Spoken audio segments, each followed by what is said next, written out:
Ever wonder how political parties actually work behind the scenes? Well, grab your party hat because we're about to crash this political party. And trust me, it's way more interesting than your aunt's birthday party.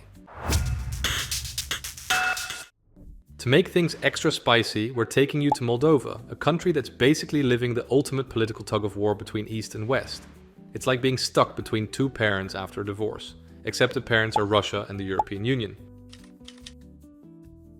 Okay, but first, let's break down political parties into three types. First up, purist parties. Think of them as the stubborn vegans of politics. They're super committed to their cause and won't compromise. Purist parties, also often mentioned as one-issue parties, are often very active in society. They are rooted in social movements or NGOs, and they frequently form alliances with NGOs to coordinate a protest action. Parties like this often run into trouble when they do get elected because it forces them to make compromises and to express views about matters that are extraneous to their central interests. As soon as such a party gains seats in parliament, the organization often focuses on protest actions to support them. Next, traditional parties. These are the people climbing the corporate ladder. Traditional parties have a strong membership base. The members participate in the decision-making process through formal party structures. Traditional parties are often strongly decentralized, with local and regional branches having a large degree of independence. Making a career in this type of party tends to be a long-term affair.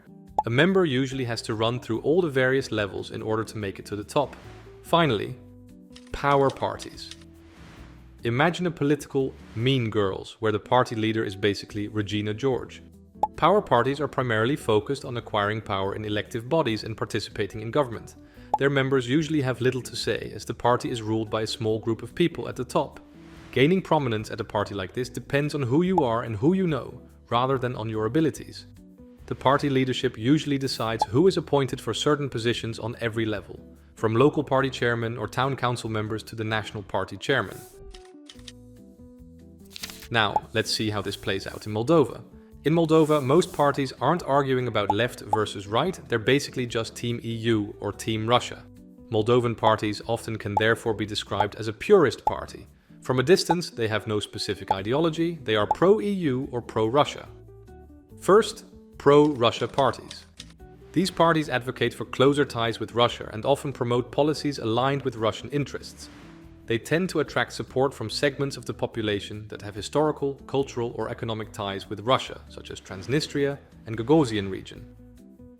Second, pro-EU parties. Conversely, pro-European Union parties advocate for Moldova's integration into European structures, such as the EU and NATO.